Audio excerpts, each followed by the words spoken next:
गुरुर्ब्रह्मा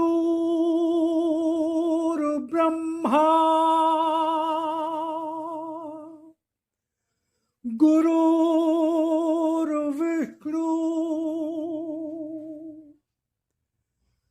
गुरुर्देवो महेश्वरा गुरुर्साक्षात् परब्रह्म तस्मै श्री गुरु।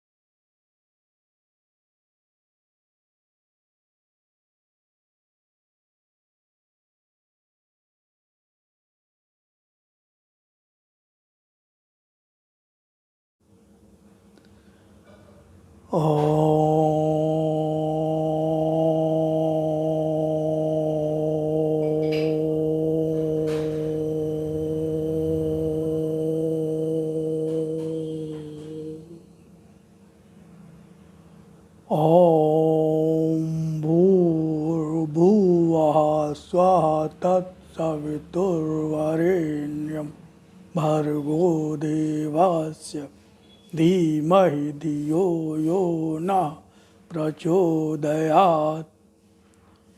हे प्राण स्वरूप, दुख नाशक, सुख स्वरूप परमात्मा, मैं तेरे उस अनिर्वचनीय तेज का ध्यान करता हूँ जो आनंद देने वाला है।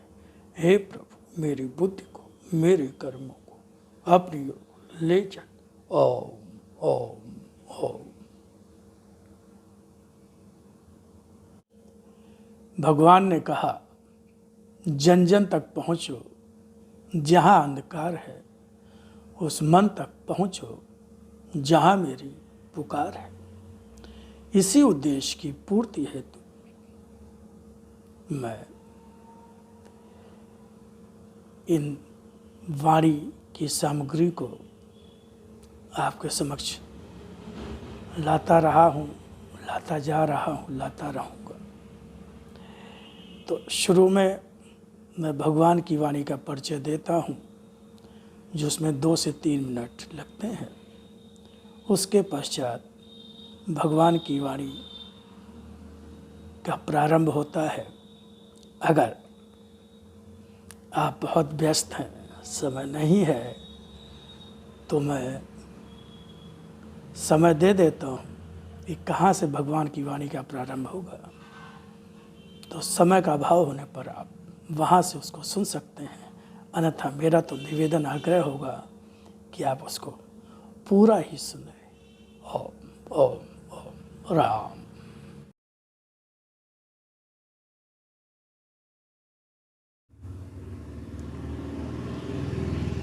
स्वयं भगवान की वाणी और अपने लिप रूप दर्शन के संबंध में क्या कहा, पहले उसको सुने, फिर आगे भगवान की वाणी को और सुने। वाणी को समझो, उसके एक एक अक्षर में अर्थ भरा है। कोई भी शब्द, कोई भी अक्षर मात्र भाषा का खेल नहीं, यह शक्ति है। वाणी है मेरी, जिसका रूप साधारण नहीं, जिसकी प्रामाणिकता को तलाशने अन्य कहीं नहीं जाना होगा। फिर भी उसके अक्षरों में मेरी वाणी का विश्वास लेकर, उसके रूप में मेरी शक्ति के दर्शन का विश्वास लेकर ही डूब जाना होगा। तभी पहचान सकोगे मेरी, तभी पहचान पा सकोगे मेरी, तभी पहचान पा सकोगे मेरी। इसी तरह आज भी तुम्हारा आराध्य भगवान ने, जिस तरह से भगवान श्री राम, भगवान श्री कृष्ण आए और उन्होंने असत्य धर्म का नाश किया। जब प्रभु श्री राम आए तो रावण मारा गया, जब भगवान श्री कृष्ण आए तो कंस और उसके सारे संगी साथी मारे गए। इसी प्रकार भगवान कर रहे हैं, इसी तरह आज भी तुम्हारा आराध्य फिर आया है तुम्हारे सामने। इसका रूप आज है वही जो पहले भी और सदा से ही पिता के रूप में, भगवान के रूप में कहते और पुकारते रहे हो अपने कष्ट भरे क्षणों में। और इस रूप में भी दर्शन जो मेरा है उसका प्रयोजन भी वही है। लिप रूप में मेरी शक्ति का यह दर्शन किस तरह सारे युग का असत्य और धर्म समेटकर सत्य और धर्म का प्रतिष्ठापन करता स्वयं ही देखना। तो ये भगवान ने अपने जिस रूप में वाणी आई उसको भगवान ने अपना लिप रूप दर्शन कहा, और फिर उसी का हिंदी अनुवाद उसको भगवान ने अपना भगवान की वाणी कहा गया, जो भगवान ने उसको अपना शक्ति रूप दर्शन कहा। अब आगे सुनिए भगवान की वाणी बहुत ध्यान से।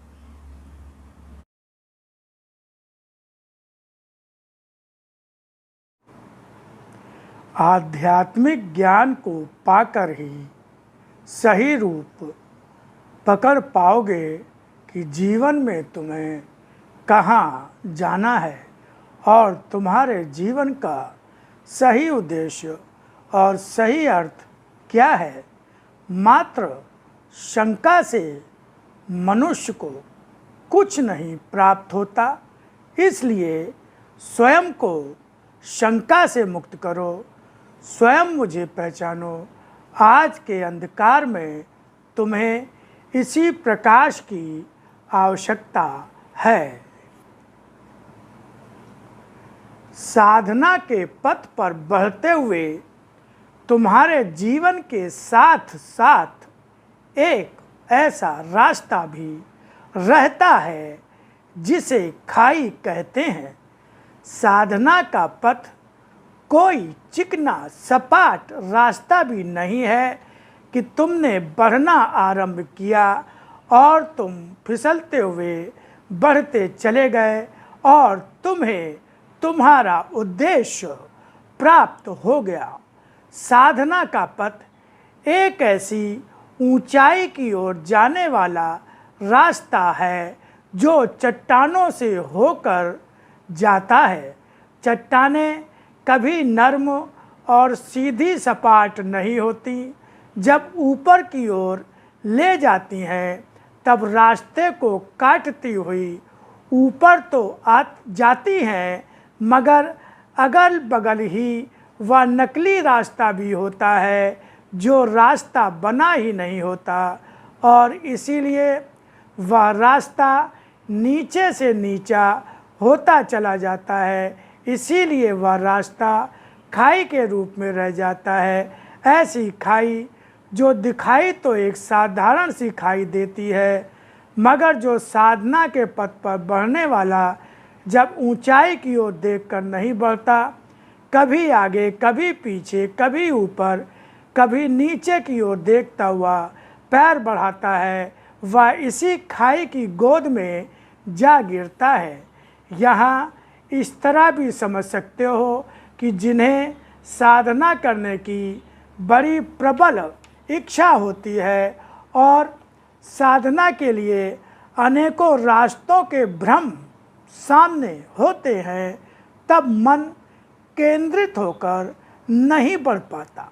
साथ ही जब एक रास्ते पर नहीं बढ़ पाता तो किन्हीं तर्कों, भय, शंकाओं और भ्रमों के कारण ही नहीं बढ़ पाता, जिसके कारण मानसिक संतुलन भी अस्त व्यस्त रहता है और साधना अस्त व्यस्त मन और विचारों से नहीं की जा सकती है। ऐसे ही लोग किसी भी प्रकार की साधना के पथ पर बढ़ तो चलते हैं मगर सफल नहीं होते। साथ ही कब जीवन संतुलन खो दे यह उसकी स्थिति पर निर्भर होता है। पथ साधना का है, इस पथ पर बढ़ोगे या नहीं, यह निर्णय भी तुम्हें ही लेना होगा। और